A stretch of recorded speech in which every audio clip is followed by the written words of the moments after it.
자, 오늘 설교 제목은 한 순한 자의 기쁨입니다. 그러니까 거두절미하고 순한 자에게도 기쁨이 있다는 거예요. 그걸 우리가 간혹 잊어버릴 때가 많습니다. 실패에 무슨 기쁨이 있는가? 떨어진 데 무슨 기쁨이 있는가? 다른 사람은 잘 되고 나는 안 되는데 무슨 기쁨이 있는가? 성경은 그게 아니고 실패 속에도 기쁨이 있고 질병 속에도 기쁨이 있고 순환을 당해도 감당하지 못할 만한 순환이 많이 있지만 그 속에도 하나님의 기쁨이 있다, 그렇게 말씀하십니다. 빌립보서의 중심 교훈은 기뻐하라 라는 거예요. 그러니까 빌립보는 사도 바울이 예수 믿고 찾은 기쁨을 설명하는 책입니다. 예수 믿고 기쁨을 찾았다는 거예요. 아무 데서도 기쁨을 못 찾았어요. 돈에서도 못 찾았어요. 명예에서도 못 찾았어요. 율법을 달달 외워봐도 기쁨이 없어요. 뭐 엄청난 사회적인 지위를 가졌어도 바울에게는 기쁨이 없었어요. 그런데 예수를 만나고 기쁨을 찾았어요. 내가 찾은 기쁨이 있다, 이렇게 하는 말씀이 빌립보서 전체에 나타나는 중요한 메시지입니다. 내가 예수 믿고 놀라운 기쁨을 찾았으니 내가 찾은 이 기쁨을 너희도 소유하라는 거예요. 빌립보 교회는 지금 염려가 많습니다. 걱정이 많아요. 뭐 그렇게 걱정이 많을까요? 이게 걱정거리가 아닌데도 걱정해요. 그러니까 바울이 알고도 내 안에 있는 이 기쁨, 내가 예수 믿고 이렇게 기쁜데 이 기쁨을 너희도 소유하라, 그래서 기뻐하라 하는 말씀이 빌립보 전체에 나오는 내용의 메시지라고 말하지 않을 수가 없습니다. 여러분, 빌립보서는 4장밖에 안 됩니다. 간단합니다. 간단해요. 그런데 한 장 한 장 보면 기뻐하라는 말이 꽉꽉 채워져 있어요. 1장에도 있고 2장에도 있고 3장에도 있고 16번이나 나오더라고요. 16번이나 나와요. 사실은 제가 이 빌립보서 강해집 이런 거, 이게 중요한 책을 제가 이게 원로 목사 추대되고 이제 그만두는 줄 알고 우리 사회들이 와서 다 빼가 버렸어요. 좋은 책을. 그래서 어제 설교 준비하는데 중요한 책들이 없어가지고 오히려 사위한테 또 전화해가지고 카톡으로 찍어 보내가지고 카톡으로 이렇게 보낸 걸 참고하고 이렇게 했어요. 16번이나 나오더라고요. 장장히 기뻐하라는 말이 꽉꽉 채워졌어요. 제일 먼저 1장 18절에 보니까 이로써 나는 기뻐하고 또 기뻐하노라 시작합니다. 2장 18절에 보니까 이와 같이 너희도 기뻐하고 나와 함께 기뻐하자 건면합니다. 그리고 4장 4절에 주 안에서 항상 기뻐하라 내가 다시 말하노니 빌립보 교회 교인들아 걱정하지 말고 기뻐하자, 이렇게 말씀을 장식합니다. 여러분, 그렇습니다. 우리는 어떤 경우에도, 기뻐할 수 없는 경우에도, 도무지 저 사람은 저게 기뻐할 수 있는 여유가 아닌데도 불구하고 우리는 성경을 가까이 하는 사람이고 하나님을 사랑하는 사람이고 하나님을 우리가 믿고 하나님의 사랑을 받는 사람이기 때문에 기뻐할 수 없는 경우에도 우리는 항상 기뻐해야 될 줄로 믿습니다. 그게 오늘 성경의 교훈이에요. 여러분, 한번 예수도 믿어봤잖아요. 또 이렇게 오래오래 교회도 섬겨봤잖아요. 기뻐할 것만 기뻐하면 한 달 또 못 기뻐합니다. 뭐 그렇게 기뻐할 게 많겠어요. 그러나 우리는 365일 1년 동안 기뻐할 사람이고 70을 기뻐하고 100살 시대라고 그러잖아요. 100살 동안 기뻐하고 감사하고 찬송하고 영광 돌리면서 살아야 하는 그런 사람인데, 기뻐할 조건이 있을 때만 기뻐하면 아무도 기뻐할 수가 없어요. 성경은 기뻐할 수 없는 경우에도 자세히 들여다보면 기뻐할 이유들이 수두룩하기 때문에 그걸 발견하고 그럴 경우가 아니돼도 기뻐하라는 거예요. 여러분, 우리가 일생 동안 기도하면서 감사의 조건을 찾고 기뻐하지 못할 그런 환경에서도 기뻐할 수 있는 수준 있는, 질적으로 수준 있는 우리 성도들이 되기를 주의 이름으로 축원합니다. 중요한 거예요. 끝나지 않는 길이라는 책이 있어요. 미국의 유명한 의사, 정신의학 심리학자 교수가 쓴 책인데, 이 줄거리가 뭐냐 하면 모든 사람이 어차피 살아가는데 고통이 있다는 거예요. 여러 가지 고통도 있고 고난도 있는데 그 고통을 어떻게 다스리냐, 어떤 자세로 그 고난을 내가 관리하느냐에 따라서 그 사람의 운명이 마지막에는 결정된다는 거예요. 고통이 희망이 될 수도 있고 고통이 성공이 될 수도 있고, 그러니까 관리하는 자세에 따라 가지고 여러분 절망이 희망으로 바뀔 수 있고 어려움이 좋은 걸로 바뀔 수 있다. 이런 정신의학 교수가 이렇게 유명한 말을 했어요. 그런데 여러분, 그렇게 하기 위해서는 그것을 다스릴 수 있는 그런 지혜가 있어야 되는데, 자세가 있어야 되는데, 그 지혜가 뭐냐 하면 이 교수는 세 가지를 말합니다. 첫째는 긍정적인 생각을 하라는 거예요. 아무리 어려워도 낙관적으로 가라는 거예요. 아무리 어려워도 울지 말라는 거예요. 그게 자세라는 거예요. 그게 내 운명을 바꾸는 자세라는 거예요. 어차피 세상에는 고통이 있고 슬픔이 있고 낙방이 있고 하는데, 어차피 이 세상에는 여러분 삶의 고통과 여러분 이 세상의 모든 즐거움이 똑같이 공존한다는 거예요. 그렇잖아요. 어떨 때는 여러분 고통이 있는 것 같은데 이상하게 하룻밤 자고 나오면 그 고통보다도 훨씬 더 좋은 기쁨을 하나님이 아침에 주시잖아요. 할렐루야. 반대로 여러분 교만한 사람 교만하지 마세요. 늘 즐거운 것 같지만 두 달 지나 보면 또 고통이 오잖아요. 그러니까 여러분, 이 세상에는 우리가 지혜로운 사람은 그걸 알고 있어요. 이 세상의 모든 것은 고통이라는 게 하나 있고 즐거움이라는 게 하나 있는데, 그게 항상 50%씩 공존하는 세상이 이 세상이라는 거예요. 그러면 늘 이 두 가지가 공존하는데 우리는 어떤 생각을 가져야 됩니다. 아, 고통이 있어도 내일 가면 즐거움이 오는구나. 모든 사건을 대할 때 긍정적으로, 낙관적으로 거기에 대하라는 거예요. 그게 지혜라는 거예요. 지혜라는 거예요. 여러분, 적어도 예수 믿는 사람은 이러한 시각과 이런 사상과 이런 놀라운 믿음으로, 우리 동산교회 교우들은 반드시 해봤잖아요. 공존하잖아요. 공존하죠. 언제나 우리는 실패하는 건 아니잖아요. 하나님이 두 달 후에 올려주잖아요. 또 올려주고.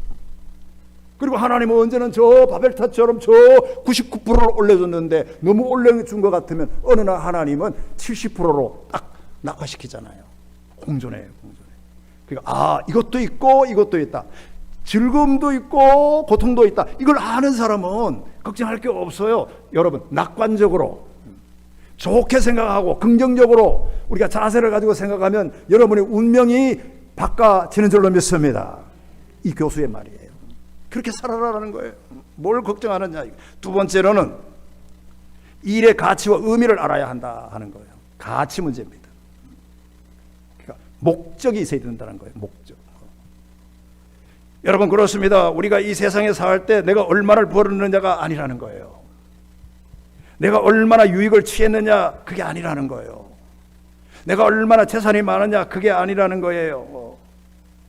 여러분, 중요한 것은 내가 세운 목적에 지금 부합되게 살아가고 있는가 하는 것이 지혜라는 거예요.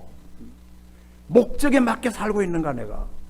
내가 하나님께 기도를 이렇게 했는데, 내가 태어나자 하나님께 약속을 이렇게 했는데 이 목적에 잘 맞고 살아가고 있느냐, 그 의미가, 내 인생의 의미가 분명한가, 거기에 여러분 지혜가 있고 행복이 있다는 거예요. 할렐루야. 여러분의 의미는 뭐겠어요?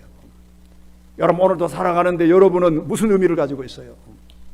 그냥 오늘 커피 한 잔 마시고, 오늘 그냥 돈 벌어서 여행 가고, 그냥 오늘 즐겁게 살고, 오늘 저녁에 들어가서 일찍 자고, 그냥 이 거리를 한번 걸고 운동 한번 하고, 여러분, 그게 목적이 되어서는 안 되잖아요. 그거 가지고는 절대 우리는 행복할 수가 없어요. 우리는 위대한 목적을 가지고 있어야 돼요. 사는 이유, 하나님께 영광 돌리는 목적. 할렐루야. 거기에 부합되게 살면 행복하다는 거예요. 돈이 없어도 목적에 맞게 사니까. 오늘도 뜻있게 사니까 오늘 뜻이 있어. 오늘 정말 좋았어. 나는 이 세월이 가는 거 아깝지 않아. 왜? 목적에 부합되게 사니까. 자, 이것이 그 사람의 운명을 바꾸는다. 자, 이런 얘기가 있고요. 세 번째 마지막에 이 교수는 이렇게 말합니다. 다 가지려 하지 말고 균형을 잡으라. 이렇게 얘기했어요. 그게 운명을 바꾸는 거라는 거예요. 균형을 잡아야 됩니다. 다시 말하면 여러분, 우리 이 세상에 살 때 몇 가지를 가지고 몇 가지는 버려야 된다는 거예요. 그게 균형이 잡혀 있어야 돼요. 자꾸 한쪽으로 잡으려고 그러면 한쪽으로 균형이 안 잡히는 거예요. 이게 기울어지면 안 된다는 거예요. 균형이 딱 잡혀야 되는 거예요. 얻을 것을 확실히 얻고 버릴 것은 확실히 버려야 균형이 잡힌다는 거예요. 이게 수준으로, 이게 평대로 이렇게 잘 돼야 그 사람이 행복하고 그 운명이 마지막에 가면 결정이 잘 된다는 것입니다. 다른 말로 말하면 버리지 않고는 얻을 수가 없다는 거예요.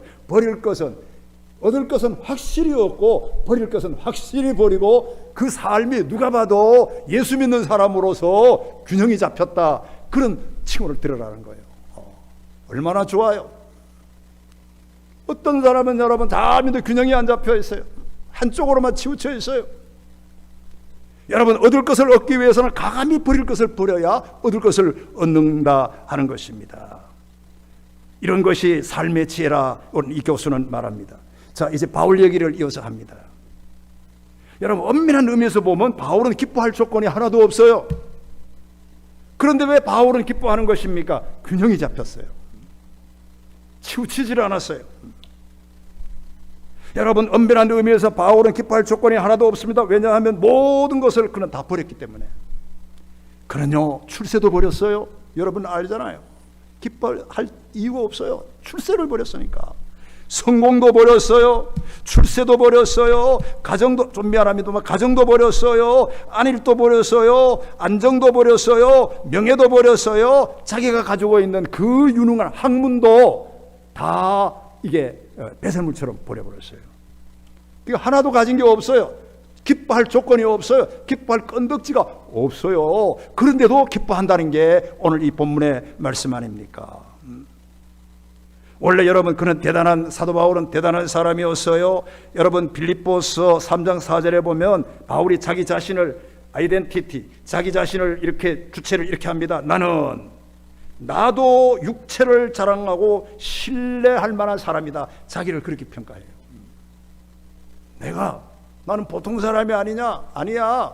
육체를 자랑할 만해. 실제로 육체를 자랑만 해. 그 당시에 4절에 보면 이런 말이 있습니다. 8일 만에 할례를 받았고 이스라엘 족속이요 베냐민의 족속이요 히브리인 중에 히브리인이요 율법으로는 바리새인이요 열심으로는 교회를 핍박하고 율법의 의로는 흠이 없는 자라. 자기를 자랑할 만하잖아요. 최고의 크레스예요. 누가 그를 무시할 수는 없어요. 그러니까 그 당시로 이런 것을 다 안 버리고 출세를 했으면 굉장한 영향을 끼쳤던 사람이 사도 바울이에요. 그런데 자기는 그렇게 살면서 이게 균형이 안 잡혔다는 거예요. 예수 믿는 사람으로서는 다 버리는 거예요. 그리고 예수를 취득하는 거예요. 그러니까 여러분, 그렇게 해서 균형이 딱 잡히니까 기뻐하고 기뻐한다 하는 말씀을 우리가 잊지 말아야 하는 것입니다. 여러분, 바울은 이렇게 어떻게 기뻐할 수 있습니까? 그것을 다시 말합니다. 버릴 것은 확실히 버렸지만 찾을 것을 확실히 찾았기 때문에 그래요. 이게 원리예요. 쓸데없는 것은 다 버렸는데 찾을 것은 확실히 찾았어요. 한마디로 말하면 그 찾을 것이 확실히 찾은 것이 그게 뭡니까? 다시 말하면, 정확하게 말하면 감추인 최고의 보화 예수를 찾은 거예요. 그거 찾았으니까 균형이 잡힌 거예요. 이제는 명예도 필요가 없어요. 버리니까 이쪽하고 이쪽하고 균형이 잡혀요. 행복해요. 문제가 없어요. 이걸 얻어먹어도 괜찮아요. 왜? 최고의 보화 예수를 찾았어요. 이게 오늘 사도 바울이 기뻐하는 이유 중에 하나인 줄로 믿습니다. 여러분, 예수님도 말씀하셨어요. 마태복음 13장 44절에 보면 보화가 숨겨져 있는 밭 이야기가 나옵니다. 잘 알잖아요. 예수님 당시에는 은행이 없었어요. 예수님 당시에는 은행이 없기 때문에 돈 많은 부자들은 그 돈을 가지고 보화를 가지고 항아리에 담아가지고 밭에다 숨겨놔요. 은행이 없으니까 어디 갖다 놓을 데가 없어요. 그런데 여러분, 어느 날 이 부자가 자꾸 바뀌어요. 그리고 또 세월이 바뀌어요. 그 밭이 또 팔려요. 그렇게 바뀌고 했는데 어느 날 한 사람이 그 밭에 가서 밭을 갈다 보니까 여러분 가는데 보화를 발견한 거예요. 금은 보화를 발견한 거예요. 그런데 오늘 성경에 보니까 그것이 너무 좋아가지고 너무 좋다. 이것만 있으면 되겠다. 그렇게 생각하는 거예요. 야, 이거 하나만 있으면 문제가 없다. 그래가지고 그걸 숨겨놓고 기뻐해서 집에 와서 여러분 쓰잘데없는 걸 다 팔아가지고 그 밭을 샀다는 게 예수님의 보화 비유예요. 할렐루야. 엄밀히 말하면 그 밭을 산 게 아닙니다. 그 밭은 여러분 형식적으로 산 거고 사실은 그 안에 있는 보화를 사기 위해서 그 밭을 산 거예요. 우리는 밭을 사는 사람이 아니라 그 안에 예수를 사야 되는 거예요. 우리는 이 세상의 것을 사는 게 아니고 교회를 사고 이 세상의 형식을 사고 그런 게 아니라 그 속에 있는 진리를 사야 되는 거예요. 그 진리를 사기 위해서 밭을 사가는 거고요. 너무 좋은 거예요. 기뻐. 그걸 보고는 야, 이거면 됐다. 더 이상 바랄 것이 없다. 딱 보고 놓고 기뻐해서 집에 와서 싸구리는 다 빨아가지고 그 밭을 샀다는 얘기가 아니겠습니까? 여러분, 보화 하나면 다 된다는 생각이 오늘 이 사람의 생각이에요. 여러분, 우리도 그런 생각을 좀 해야 됩니다. 조금 여러분, 우리가 어떻게 보면 좀 지나치지만 예수 잘 믿으면 된다는 거, 그거 하나면 된다는 생각을 우리는 가져야 되는 거예요. 세상 사람들이 안 도와줘도 예수 그리스도가 우리를 도와주면 된다는 거예요. 우리는 모든 세상에 어려움이 있어도 하나님이 우리를 축복하면 된다는 거예요. 그 생각이 오늘 이 사람의 생각이고 우리의 생각이어야 하는 것입니다. 여러분, 절대 가치가 그 항아리에서 있었어요. 절대 내가 지향하는 목적이 거기 있어요. 그러니까 여한이 없어요. 다른 문제가 여러분 걱정할 게 없어요. 다 팔아버리는 거예요. 균형이 딱 잡혔어요. 흔들리질 않아요. 자, 이것이 오늘 예수님이시고 오늘 비유이고 우리 사도 바울의 교훈이 아닐 수가 없습니다. 여러분, 이제 말씀을 합니다. 오늘 본문에도 보면 사도 바울은 지금 감옥에 있는 거예요. 감옥에. 여러분, 세상에서 한번 보시면 감옥에 무슨 기쁨이 있겠어요? 보통 사람들은 감옥에는 기쁨이 없다고 생각해요. 보통 사람들은 감옥에는 즐거움이 없고 거기는 슬픔이 있고 고통만 있을 거라고 생각해요. 감옥 안에는 슬픔이 있지만 감옥에를 나가면 즐거움이 있는 줄 아는데 오늘 여러분, 그 원리를 뒤집는 진리가 오늘 이 본문의 사도 바울이 말하는 말씀 중에 있어요. 여러분, 그렇지 않아요. 밖에만 즐거움이 있는 게 아니에요. 다시 말하면 감옥 안에도 착고가 다 묶어지고 언제 죽을지 모르는데도 오늘 바울은 그 안에도 그 감옥 안에 사도 바울에게는 하나님이 주시는 또 다른 남이 이해하지 못하는 하나님이 주시는 큰 기쁨이 있었다는 거예요. 이 기쁨이 바울이 느끼는 기쁨이에요. 여러분, 놀랍습니다. 여러분, 사도 바울은 여러분 빌립보 감옥에서도 찬송을 했어요. 오늘 이 본문은 로마 옥이에요. 로마 옥에서도 찬송합니다. 어떻게 찬송을 불러요? 나름대로의 기쁨이 있으니까요. 다른 사람은 전혀 희한한 남다른 기쁨이 있는 거예요. 여러분도 희한한 남다른 기쁨이 있잖아요. 오늘 여러분 한글날이고 내일이 연휴고 하잖아요. 세상 사람들 우리를 볼 때는 정말 저 사람들이 미쳤나, 어떻게 놀러갈 이 좋은 때에 놀러 안 가고 교회에 저렇게 비 오는데도 꾸역꾸역 가는가, 그래 생각하는데 우리의 생각은 그 사람들이 생각하지 못하는 남다른 기쁨이 오늘 2부 예배에 있을 줄로 믿습니다. 그걸 알기 때문에 나오는 거 아니겠어요? 그러니까 여러분, 비가 와도 그 속에 기쁨이 있고요, 병이 들어도 남이 알지 못하는 기쁨이 내 안에 있는 거예요. 여러분, 구름이 끼어도 감옥에 들어가 있는데도 바울은 기쁨이 있다, 이렇게 얘기하는 말씀을 우리가 알아야 합니다. 다시 말합니다. 여러분, 감옥 안에 기쁨이 있어요. 적어도 이런 기쁨이 우리에게 있어야 돼요. 목사님 말씀 들어보니까 그렇다. 감옥 안에도 기쁨이 있을 수 있다. 그걸 고백할 수 있는 수준까지 우리는 성도가 그런 수준에 이르러야 돼요. 그래야 항상 기뻐하게 살 수가 있는 거예요. 여러분, 예수 믿는 사람들의 본질이 바로 여기 있는 겁니다. 여러분, 감옥 안에 있으면 슬픔이 있고 감옥 밖에는 행복만 있습니까? 그렇지 않아요. 그럴 수가 없잖아요. 병들면 슬프고 건강하면 행복한 겁니까? 여러분, 그런가요? 한번 물어볼까요? 여러분, 그렇다고 생각할 수 있어요. 병들면 슬픈가요? 건강하면 기쁜가요? 그 예수 안 믿는 사람과 생각이 똑같다는 거예요. 그러나 우리는 병들어도 병 속에 기쁨이 있어야 되는 거예요. 기쁨이, 다른 기쁨이 있어야 돼. 그걸 우리가 맛볼 수 있는 수준 높은 성도가 돼야 된다 하는 것입니다. 자, 그러면 어떻게 바울이 감옥에서 이 순환을 받으면서도 기뻐할 수 있을까? 오늘 본문에서 두 가지를 말하는데, 첫째는 거기서도 하나님의 섭리를 깨달았기 때문입니다. 첫째 문제. 굉장히 중요한 거예요. 세상에 감옥 밖에만 하나님이 섭리하는 줄 알았는데, 감옥에 들어가 봐도 하나님이 그 안에도 하나님이 역사하는 거예요. 그 안에도 하나님이 섭리가 있어요. 섭리가 있어요. 그 말씀이 오늘 여러분 이 12절에 보니까 이런 말씀이 있어요. 12절 내가 읽습니다. 형제들아, 내가 당한 일이 도리어 복음의 진보에 진전이 된 줄을 너희가 알기를 원하노라 그랬어요. 여러분, 내가 당한 일이 뭡니까? 내가 이거 생대로 생고생을 하는 이 일이 말이에요. 그게 보통 일이 아니라는 거예요. 내가 이렇게 고생을 하고 정말로 생대로 지금 억울하게 와가지고 감옥에 들어와 갇혀 있는데, 이 고생하고 이 당한 일이 그대로 있는 게 아니라는 거예요. 바울은 거기서 그걸 깨닫는 거예요. 처음에는 그걸 못 깨달았어요. 나중에 그걸 깨달았어요. 어떤 깨달음이냐? 그 일이 복음을 전하는데 도움이 됐다는 거예요. 복음의 진전이 됐다는 거예요. 복음의 진전이 됐다는 거예요. 그러니까 여러분, 진전이 됐다는 말은 복음이 앞으로 나갔다는 의미를 말하는 거예요.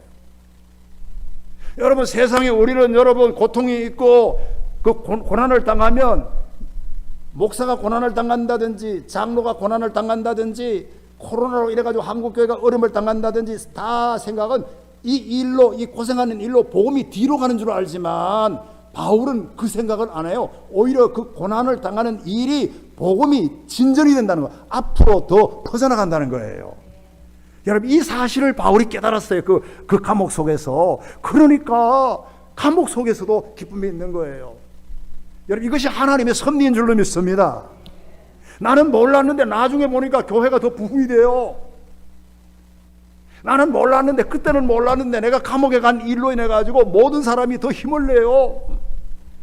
많은 사람이 더 해피해요. 자, 이걸 나중에 여러분 사도 바울이 알고, 여기도 하나님 섭리가 있구나. 그래서 그 사실을 알고 기뻐하고, 그러니 너희도 기뻐하라, 이렇게 하시는 말씀이 여기에 있습니다. 다시 말하면 지금 당하는 이 고난이 복음 전파의 플러스가 됐다는 거예요. 오히려 효과적인, 그 유용한 효과가 나타났다 하는 거예요. 마이너스가 되는 게 아니라 앞으로 나아갔다 하는 그런 말씀을 우리는 알 수가 있습니다. 제가 여러 번 말씀드렸습니다만, 오늘 일부 예배도 제가 그런 얘기 했는데, 제가 시골에 살 때 우리 동네는 200호 정도 됐어요. 지금은 뭐 50호도 안 되지만. 그러니까 우리 어머니가 그 200호 되는 동네에 예수를 처음 믿었다 아닙니까? 그것도 새파란 젊은 시집 와서 얼마 되지 않는 그 새색시가 말이에요. 여자가 유교 사상이 대단합니다. 저희도 어릴 때 1년에 제사를 8번 지냈어요. 8번. 제사를 8번 지냈어요. 그러니까 지금은 이제 내가 목사가 되고 하나도 이게 안 하지만은 제사를 8번 지냈어요. 유교 사상이 꽉 한데, 거기서 어머니가 교회 나간다는 거는 이건 뭐 굉장히 어려움이 많은 거예요. 참 엄청나게 고통을 많이 당했습니다.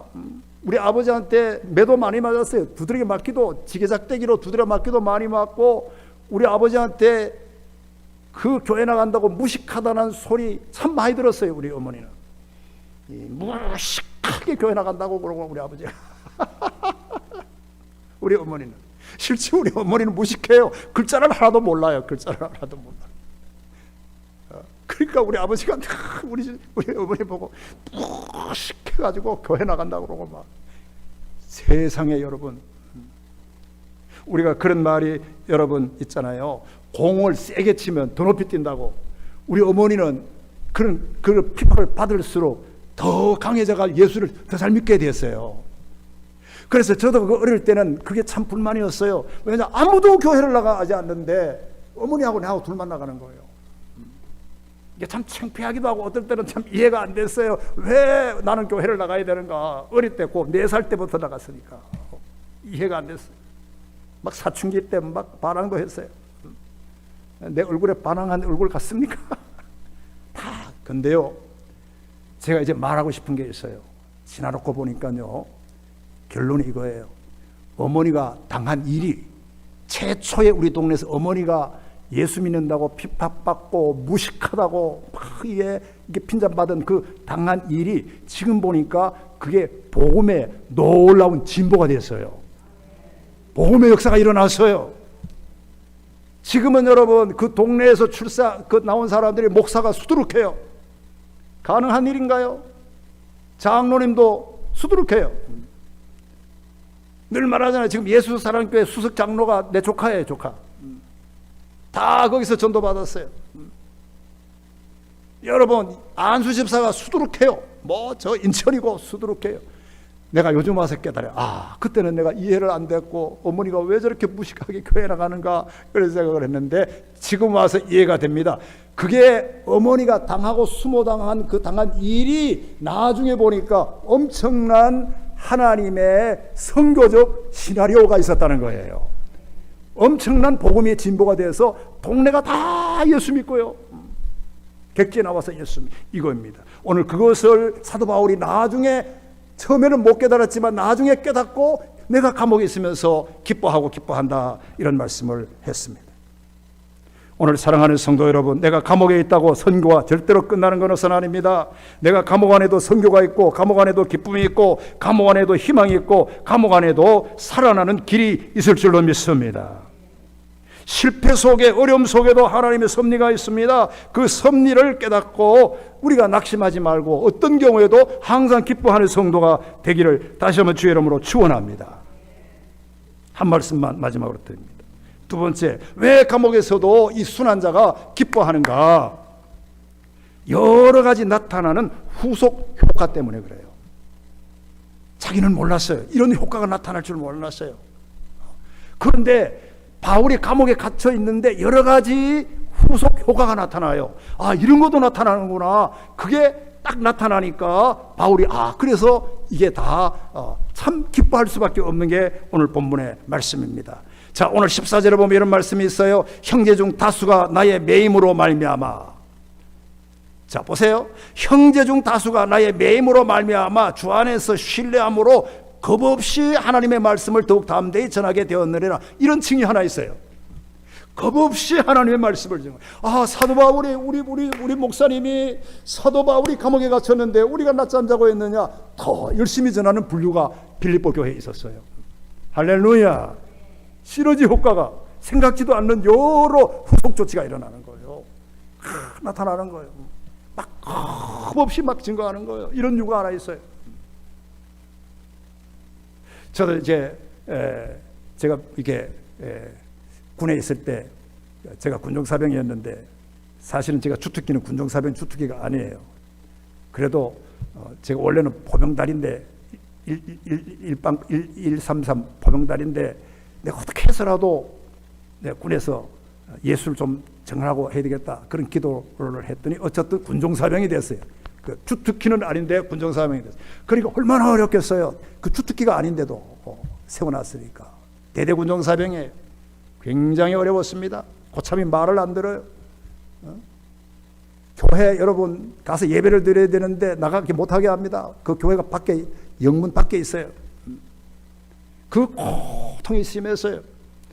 그런데 저는 여러분 보초 다 쓰고 들어와가지고 새벽까지 그게 간척탑이 있었는데 앞에 내무반 안에 간척탑이 있는데 그 전방에 거기 올라가서 얼마나 열심히 없었어요. 겁이 없었어요.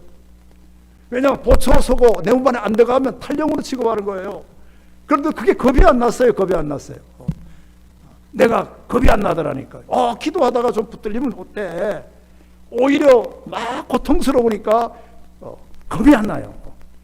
그러니까 이런 막 효과가 막 일어나요. 그래서 나중에 여러분, 제가 정말로 그 육군 1등병이 말이에요. 저는 사병이잖아요. 육군 1등병이 대대장 그 CP 그 문을 열고 보고도 없이 들어가가지고 충성해가지고 내가 교회에 정말 열심히 하려고 그러는데 부대가 왜 이러느냐, 이 겁대가리가 정말로 없잖아요. 대대장 앞에 가가지고 대대장님 이럴 수 없습니다 해주세요. 결제서를 내놓고 결제받아 나온 사람이 쟤예요. 그러니까 전혀 교회가 형성되지 않았는데 부대에도 제가 개척을 하나 한 거예요. 말하자면 몰랐죠. 할렐루야. 강해지더라니까요. 어려우니까 더 강해져요. 겁이 없어져요. 대대장이 겁이 없어지더라니까요. 대대장은 말뚝 2개에게, 나는 육군 1등병이 거기 갈 수가 없어요. 그 중간에 소령도 있고, 여러분 그 대위도 있고, 소위도 있고, 중위도 있고, 서리마사도 있고, 우리 가장 그 인사과 가장도 있고 다 있는데 전혀 신경이 안 써요. 대대장 앞에 바로 간 거예요. 겁이 없어요. 그리고 하나 더 중요한 거는, 내가 막 그렇게 고생한다고 생각하니까요. 저는 대대 군종사병인데 중대 군종사병이 있어요. 중대. 그 밑에 중대 뭐 알파브라고 차리 이렇게 군대 중병사병인데, 대제 우리 장일병이 저렇게 고생하는데 우리가 가만히 있어야 되겠느냐. 중대 사병이 또 겁대가리 없이 열심을 내는 거예요. 그래가지고 여러분, 그 어려움이 오히려 영밖에 있는 교회를 꽉 채우게 됐다, 그런 얘기예요. 그냥 내가 말하고 싶은 것은, 여러분, 내가 당하는 일이, 그 일이 나쁜 것으로 여러분 끝나는 게 아니에요. 그 일이 오히려 복음의 진보가 되고 오히려 더 큰 하나님의 선교적인 역사가 일어난다는 걸 우리는 알아야 되는 거예요. 여러분, 이걸 알면서 하나님께 기뻐하자, 그런 겁니다. 그리고 마지막에 보면 한 말씀만 여기 더 드리면 17절에 보면 이런 말이 있어요. 그들은 나의 매임에 괴로움을 더하게 할 줄로 생각하여. 자, 저를 보세요. 바울이 로마옥에 갔었을 때 빌립보 교회는 2가지. 하나는 겁 없이 더 증거하는 사람이 있었고, 또 한쪽의 분류는 오히려 바울을 골탕 먹이려고 복음을 증거하는 사람이 있었어요. 야, 이제 사도 바울이 갇혔으니까 이제 잔소리도 안 하고 뭐 오히려 됐다. 그래서 자기 이익과 자기 그 복음을 더 증거하는 사람이 있었어요. 그러니까 두 종류에 있는데 바울은 그래도 바울은 기쁘다는 거예요. 이렇게 증거하는 것도 기쁘고 저렇게 하는 게 기쁘고 그러는 거예요. 그 왜 그런가 하면 바울은 이런 생각을 가져요. 18절을 보니까 그러면 무엇이냐 라는 거예요. 두 종류가 다 있는데 거칠어로 하나 참으로 하나 무슨 방도로 하든지 전파되는 것은 그리스도니 이로써 나는 기뻐하고 기뻐한다 라는 거예요. 결국은 전파되는 것은 그리스도라는 거예요. 좋게 전파하는 사람도 그게 결국은 전파하는 것이고, 나쁘게 전도하는 사람도 그것도 결국은 예수가 증거된다는 거예요. 할렐루야. 이게 다시 말하면 바울은 느끼는 거잖아요. 이 모든 것으로 인해 가지고 여러 가지 후속 효과가 나타났다는 거예요. 사랑하는 우리 성도 여러분, 우리가 이 세상에 살 때 현실 속에 살아가다 보면 어려움도 있을 겁니다. 여러분, 지금 여러분들의 현실 속에서 여러분 이 어려움이 있는데도 가만히 기도해 보십시오. 남이 알지 못하는 그 어려운 현실 속에 하나님 주시는 기쁨이 있는 거예요. 그 기쁨을 찾아내야 됩니다. 그 기쁨을 찾아내면 영원히 우리는 기쁜 거예요. 하나님이 오늘 그 사람에게만 주시는 기쁨이 있어요. 다른 사람처럼 다른 걸 얻은 것은 없어요. 더 건강도 어찌로 못해서, 그러나 건강하지 못해도 가만 생각해 보면 그 사람이 느끼지 못하는 하나님이 주신 기쁨이 내 안에 있는 거예요. 그걸 발견하면서 기뻐하고 내가 기뻐하노니 너희도 기뻐하라, 이렇게 하시는 말씀이 오늘 있습니다. 여러분, 주님이 주시는 정말 놀라운 기쁨을 발견하고 어떤 경우에도 우리가 행복하고 기쁨으로 승리하는 우리 성도들 다 되기를 주의 이름으로 축원합니다. 기도하겠습니다. 하나님 아버지,